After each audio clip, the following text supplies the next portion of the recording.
Herkese merhaba dostlar. Ben Çağrı. Bu videoda GTA 6 Türkçe çıkabilir mi? Çıkarsa satışları ne durumda olur? Ve oyunlardaki Türkçe dil desteği mevzusu hakkında birkaç şey söylemek istiyorum. Videoların devamı için kanala abone olup beni Instagram ve TikTok'tan takip etmeyi unutmayın. Ayrıca yüklenen videolardan haberdar olmak için kanal bildirimlerini de açmayı unutmayın. Videolardan bu şekilde haberdar olabilirsiniz. Hadi videoya geçelim. Geçenlerde konsolum sayfasının GTA 6'nın Türkçe olabilmesi adına başlattığı bir Türkçe dil desteği kampanyası gördüm. Oyunun Türkçe olabilmesi için bir kamuoyu oluşturmaya çalışıyordu. Yani Rockstar'ın dikkatini çekmeye çalışıyordu. Her ne kadar küçük bir kanal olsam da destek vermek boynumuzun borcudur dedim ve desteğimi gösterdim. Tabii ki bu işlerin bu kadar kolay olmayacağını hepimiz biliyoruz. Burada 5 milyon kişiye de ulaşsak, o gönderide gidip Rockstar'ı da etiketlesek adamların umurunda olmayacak. Bu bir gerçek. Bana ne abi o düşünsün. Bana ne abi ya? Bana ne oğlum? Bana ne lan? Bana ne oğlum? Çünkü Rockstar Türkiye'yi en takmayan oyun firmasıdır.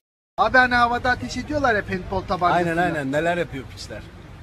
Abi ama Ya bunun altına da imzamı atarım. Gerçekten Rockstar'ın Türkiye ile ilgili hiçbir çalışması olduğunu düşünmüyorum. Ve bana göre de Türkiye'de en çok oyun satan firmalardan biri de Rockstar'dır. Çünkü Türk oyuncuların en çok oyunu aldığı firma bence Rockstar. RDR olsun, GTA olsun, ne bileyim eskiden insanlar Max Payne falan çok, Max Payne ülkemizde çok seviliyor mesela, Max Payne serisi. Bunlar hani çok satan oyunlar ama Rockstar hiç Türkiye özelinde bir şey yapmıyor. Zaten satıyoruz diyor. Niye Türkçe yapayım ki falan diye de düşünüyor olabilir. Çünkü Türkçe yamalar oldukça kaliteli bir şekilde yapılıyor. Dediğim gibi aslında kötü satmadığı bir yer burası. Görmezden gelmemesi Rockstar'ın buraya gerçekten tuhaf. Oyunun Türkçe ihtimalini güçlendirmek adına aslında çeviri şirketleri Rockstar'ı darlamak lazım. Hani çeviri şirketleri, bu iş yapan, bu işin üzerinden oyunlarla çalışan firmalar bizi keşfetmesi lazım. Bu gönderileri veya bizim sesimizi. Çeviri şirketleri diyecek ya, Türkiye'den böyle bir talep var. Bakın hani Rockstar, biz böyle bir şey gördük. Hani isterseniz bunun üzerine çalışabiliriz derlerse adamlar da bir düşünebilir. Ama bana kalırsa GTA 6'nın Türkçe dil desteğiyle çıkması oldukça zor. Şöyle de bir şey var artık. Tamam, bunun çok süper bir olmadığını biliyorum ama makine çevirisiyle oyunları çok çabuk istediğin dile çevirebiliyorsun. Yani mesela Starfield de Türkçe çıkmadı. Starfield'in hemen makine çevirisi çıkmıştı. Çıktı ilk gün mü ikinci gün mü ne? Sonradan hatta onu düzenliyorlar.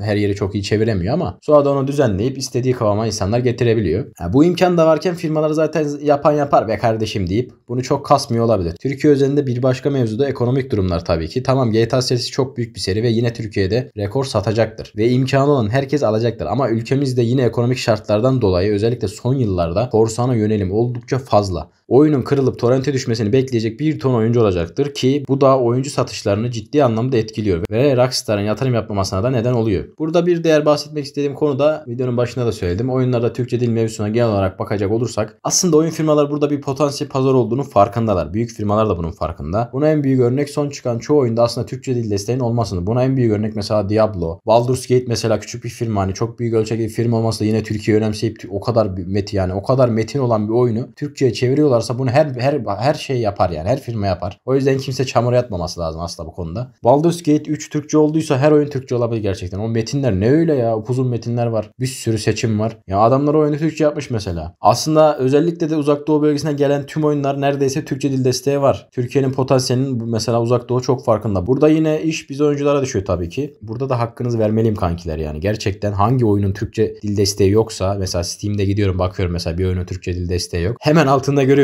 Herkes Turkish language please falan yazmış. Bu konuda gerçekten iyiyiz. Yani yazan herkesin eline sağlık ve o yorumlar da bayağı beğeni falan almış oluyor. Yani genelde üstlerde oluyor o yorumlar. Diablo videosunda da söylemiştim. Türkçe dil desteği konusunda birlik olmalıyız. Bu konularda saçma duyar kasanlardan olmayın. Yok işte İngilizce öğrenin, yok ya bu kadar da İngilizce bilmiyorum. Ya kardeşim, insan İngilizce bilebilir. Bak, İngilizce bilin zaten. Bilmeyin demiyorum ama bir oyunu Türkçe oynamak varken kendi ana dilinde daha iyi. Yani orada gereksiz bir kasıntıya giriyorsun. Mesela Baldur's Gate adam niye oynasın ya, İngilizce oynasın? Bir ton metin var. Hem çevirecek hem oynayacak. O insanın sağlığı açısından da bu iyi değil ki. Yani adam belki geldi işinden gece 3 saat oynayıp yatacak kardeşim yani. Niye 2 saat çevirmeyle oynasın? Orada ne bileyim zor bir kelime var. Belki bilmiyor. Tamam, bir seviyeye kadar biliyor olabilir. Neyse, bu konu yani böyle. Burada böyle duyar kasılmasını ben hiç sevmiyorum. Burada bir ekleme yapmak istiyorum. Videonun editini yaparken bu Türkçe mevzu konusu özellikle GTA 6'ya büyük bir destek geldi. Yani diğer bütün sayfalarda destek vermeye başladı. Hepsinin yorumlarına bakıyorum. Böyle birkaç kişi çıkıyor. Böyle 4-5 kişi. Ya neye uğraşıyorsunuz? Ya neden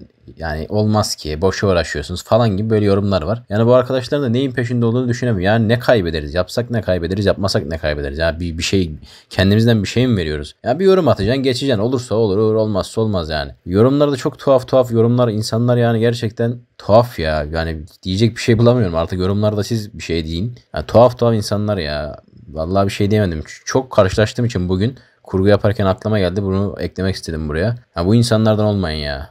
Yani lütfen bu insanlardan olmayın.